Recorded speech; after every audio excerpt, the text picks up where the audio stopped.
It always gives me good pleasure to talk about Iceland. Sometimes I wish they spoke English mostly over there.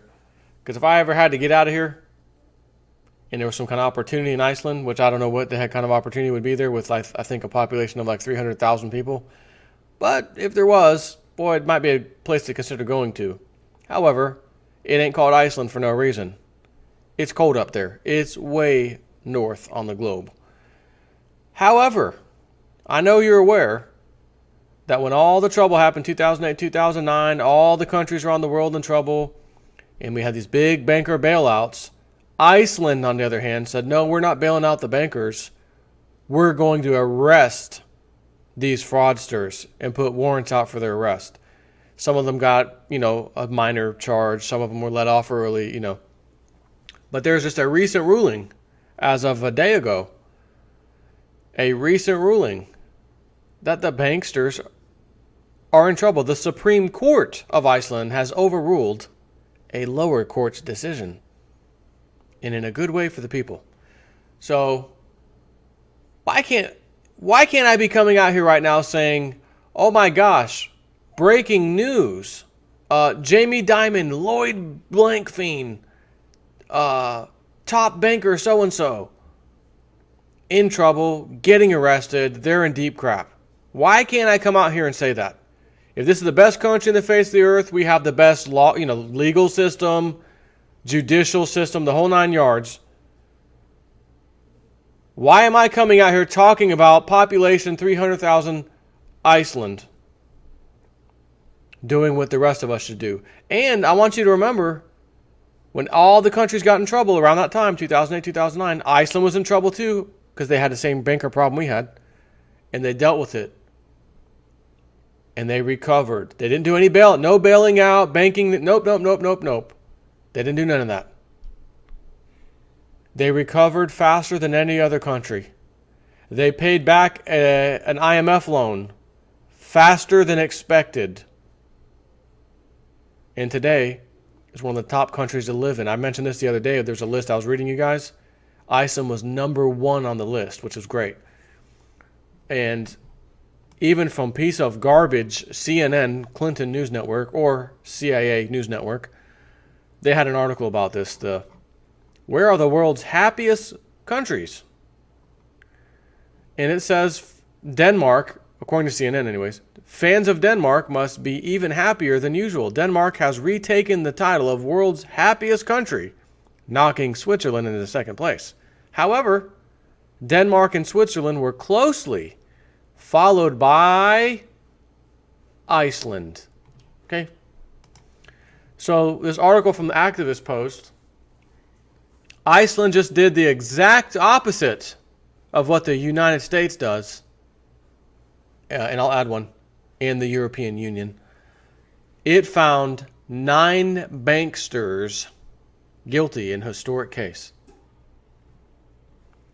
On Thursday, Iceland's Supreme Court found 9 bankers guilty of market manipulation, affirming the conviction of the 7 defendants found in a June 2015 decision by the Reykjavik District Court, and handing down a guilty verdict to 2 defendants previously acquitted in district court. That's how a Supreme Court's supposed to work, folks. See, our Supreme Court says, we'll let the federal courts handle this. Because those people, all those judges, federal, they are all appointed. As I've said numerous times in my videos, they are appointed. You don't vote them in, you don't pick them, you don't suggest them, you have nothing to do with them. They are appointed by the president. So when you see this one gets off, that one gets off, that one gets off, that one no charges here, federal court judge so-and-so found the defendants not guilty today, said there was a lack of evidence to... Well, who's the defendants? Oh, it's the banksters. And what evidence are you talking about? Oh, the evidence that they destroyed, that you couldn't bring to court because they destroyed it. Why didn't you do anything about the destroying the evidence? Well, that's a different story for a different time. Today, we're finding them not guilty. Oh, you crapped on the oil pipeline, South America? They found us guilty, the oil cartel? wrong, reverse. We found that you found them guilty in a fraudulent way, so we don't accept that. Shell company, you don't have to pay anything. I've talked about that a few times now. That's a real story. So again, Iceland. This is what it's supposed to be like. This is what a textbook government or textbook democracy, textbook living in a society is how this is supposed to be. This is a textbook example. You broke the law, sir? Yes, you did. You're guilty. There's none of this, well, not guilty. I'll give you immunity. Clinton email people, scandals. You destroyed everything. We'll give all of you immunity. Why did you hand out immunity like candy? To the people who we would really want to probably press charges against, Mr. FBI, Comey. Well, you know. Hold on. And you destroyed the evidence off of their laptops? What if we want to open up another case? Well, it's too late. Yeah, we destroyed it for them. You took the liberty of destroying their laptops after you've taken stuff off them, their personal property? Yeah. That, my friends, is how a banana republic works. That's not rule of law, my friends.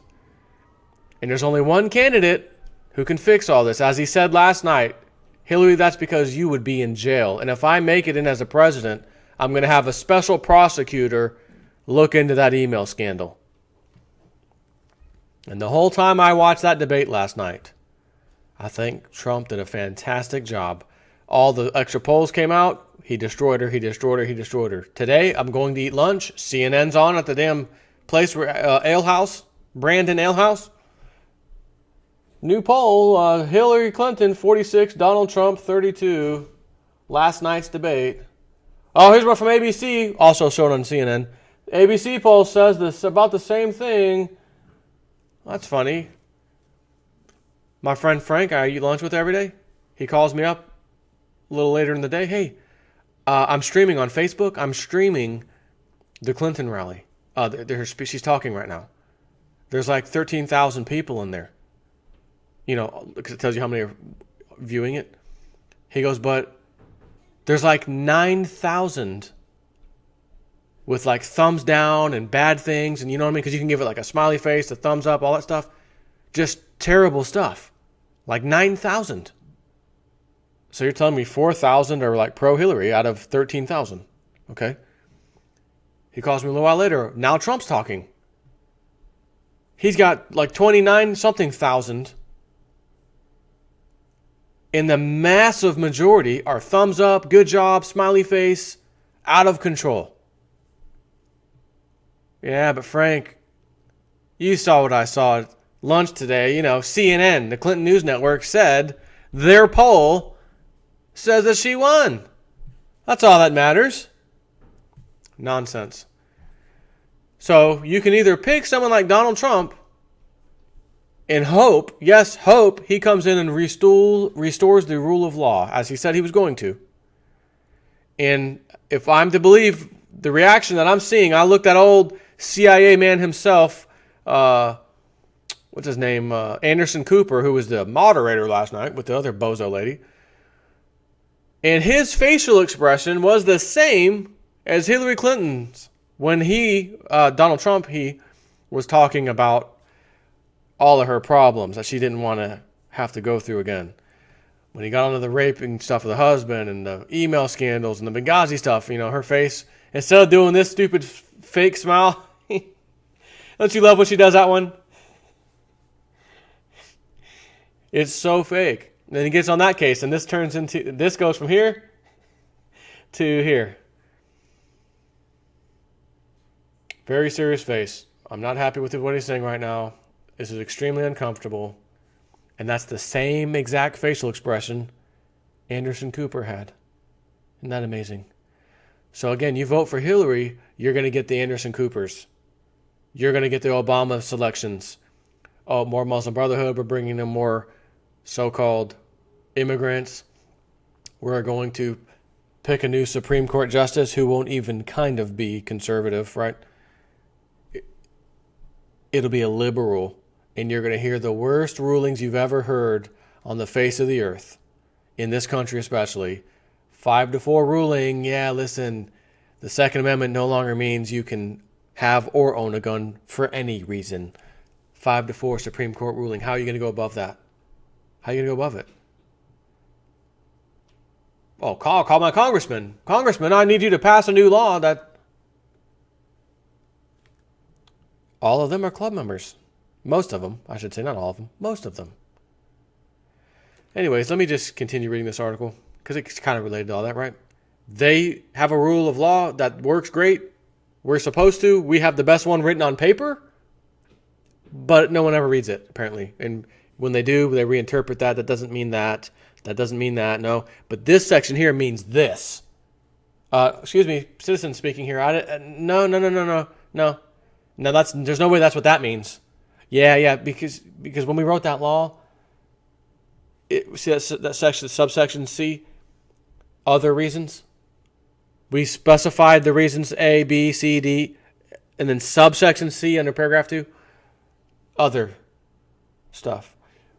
This is other stuff. Oh, gotcha. So that's why the 13th Amendment originally said no people of title, nobility, lawyers, etc. shall ever be allowed to be a congressman, woman, etc. in government, period. And then it was removed, but it wasn't removed the proper way, but somehow it's still removed. 13th Amendment, they kind of changed things, and that section left out of the history books. And who are all these people? Hillary Clinton, big time, big shot lawyer. She got the rapist off from the 12-year-old. She got him off. So she laughed and joked about it, right? So anyways, the Supreme Court decision found that by fully financing share prices or purchases with no other surety than the shares themselves, the bankers were accused of giving a false and misleading impression of demand for Kaupthing shares by means of deception and pretense, according to the Iceland Monitor. The bankers were found guilty of crimes related to deceitfully financing share prices. Essentially, the bank lent money for the purchase of the shares while using its own shares as collateral for the loans. According to a report by Common Dreams, no punishment has been handed down yet, although sentencing is set to come. The defendants worked at the major international firm Kaupthing Bank until it was taken over by the Icelandic government during the crash. The bank's former director, I'm going to try to pronounce that name, who had been sentenced to 5.5 years in 2013 in a separate case, had his punishment extended by 6 months in response to this verdict. No kidding. Where would you ever think of hearing that?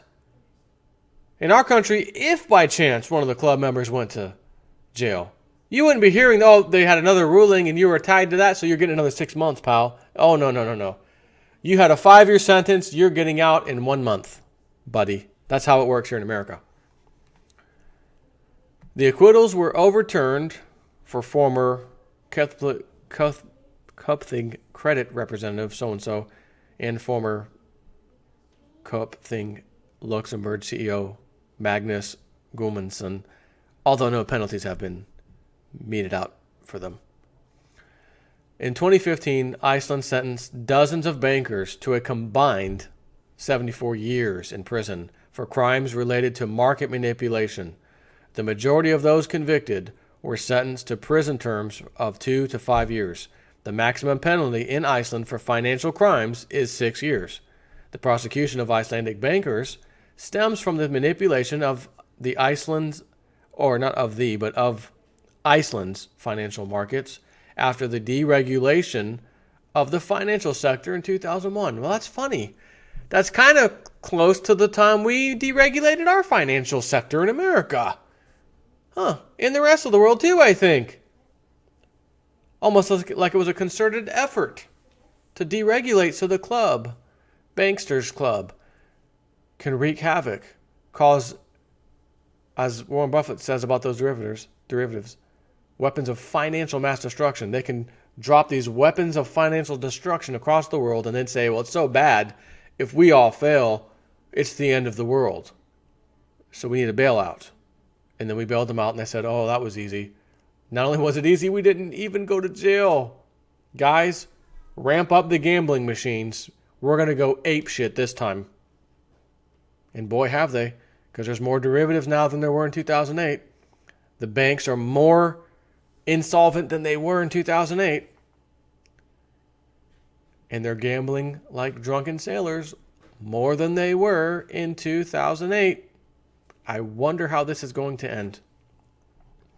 Eventually, an accumulation of foreign debt resulted in a meltdown of the entire banking sector in 2008.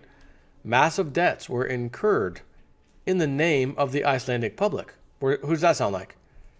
$10 trillion in debt, 9 point something. Obama steps in, 10, 11, 12, 14, 16, 18, 20. 8 years, $20 trillion in debt. Added 10 to the total debt. Icelandic, right? Massive debts were incurred in the name of the Icelandic public.